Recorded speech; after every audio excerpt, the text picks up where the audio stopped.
afternoon to you, Simon.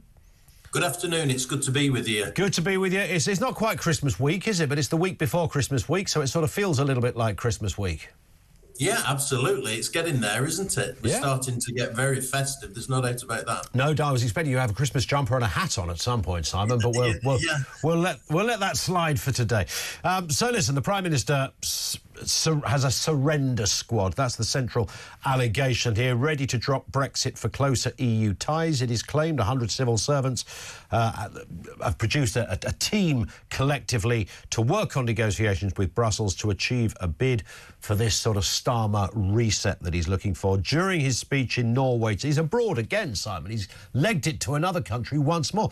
During his speech in Norway today, Sir Keir remained adamant that the UK will not reverse Brexit, but he plans to still build closer relationships with the EU. We should be worried about this. When it comes to the wider reset with Europe, I'm absolutely clear that we do want a reset. I've been able to repeat that here today. A reset with Europe, a reset with the EU. That does not mean reversing Brexit or re-entering the single market or the customs union, but it does mean a closer relationship on a number of fronts, including the economy, including defence, including exchanges. On a number of fronts, including the economy, including defence. These are big areas. We're going to go back to Simon in just a second, but it is worth saying, Simon, that former Prime Minister Boris Johnson, who won the 2019 election, of course, on a promise to get Brexit done, accused Keir Starmer of threatening to throw away the freedoms that we voted for back in 2016. Have a listen.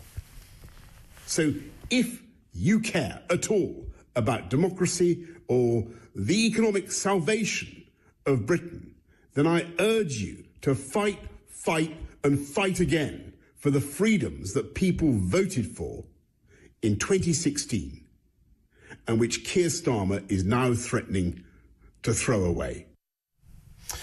I'm trying to work out where Boris was, Simon, when he filmed that. It's curious. You could run that as a national competition. But nonetheless, I mean, this is a curious turning point in the Brexit story, Simon. I think so. I think it's a serious issue. I think we should take it very seriously.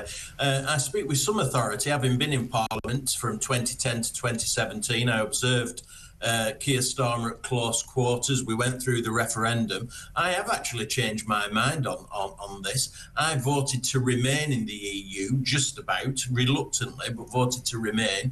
But as soon as the vote was taken, as you pointed out, we were obliged to follow the results, and that's what I've done ever since. People voted for Brexit, so we were right to get Brexit done. Now, that contrasts completely with Keir Starmer's position. He's quite clearly pro-EU. There's no doubt about that. As you said, he's campaigned on a number of occasions to have a second referendum, hoping to overturn the first referendum. And I do think now that he's Prime Minister, he will see this really building a closer link with the EU, going much further towards the European Union and Brussels as part of his legacy. That's what this will be about. He feels very strongly about it. We should take it very seriously. Yeah, and I thought what was interesting as well was that he wasn't talking about, you know, some basic sort of arrangements that you would have with any country or bloc that you deal with. I mean, this is substantial. He's talking agriculture, the economy and defence. I mean, these are big areas. Yeah, absolutely. Really serious stuff. And what we should be doing is building on the opportunities that we've now got. As you pointed out, the Indo-Pacific Pact that's just come into play. That should be welcomed. We should be doing more with the US. Doing more with the Commonwealth. Real opportunities around the world. We have very close ties through the Commonwealth, and we don't do enough to really develop those relationships right across Africa. These are really developing nations that we can do lots of trade and economics with, and tying ourselves more closely to the EU should not be the position that we're taking now.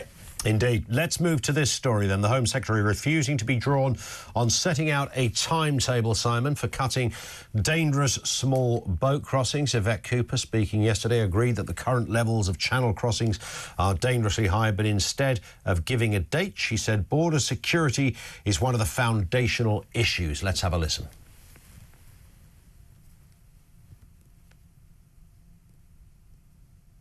When it comes to something like waiting lists and then the NHS, the government's very happy to put targets publicly on that and say, measure us by whether we hit those. When it comes to kids' education, the government's been very happy to put a target on that, saying, judge us by this measure.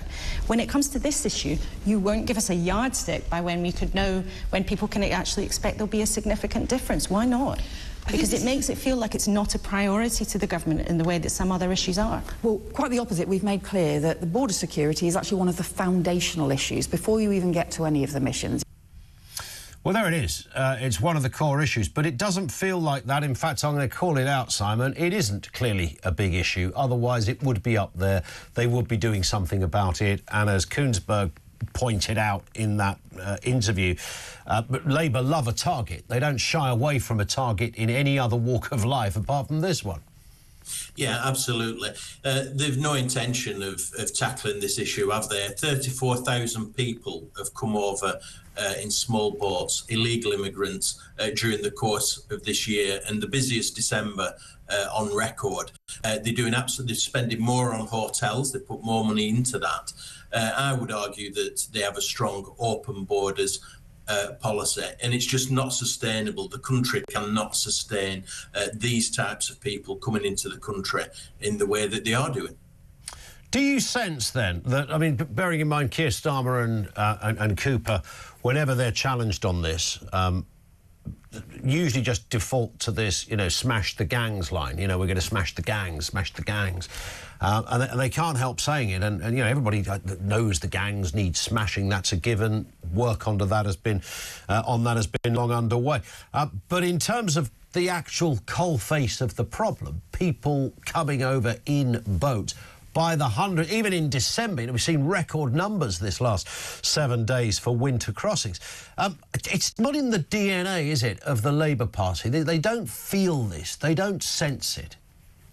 Completely. And it's all about the language. She said there, you quoted her saying that she said the numbers are too high, which implicitly suggests that she thinks some numbers, some people coming over in small boats is acceptable. The British public don't think anybody coming over in small boats is acceptable. Yeah. But it gives the impression she's prepared to tolerate some people coming over in that way. They also campaigned in the general election saying that they have a very decisive plan to tackle this issue. Well, where's the plan? And anybody in business would tell you, if you've got a plan, a business plan, then it will have forecasts in and it will have dates by which things are achieved. Where are the dates? When are they going to tackle this issue? They're not going to do. That's the reality of it. They're going to keep batting it away and talking about other issues. That's the truth.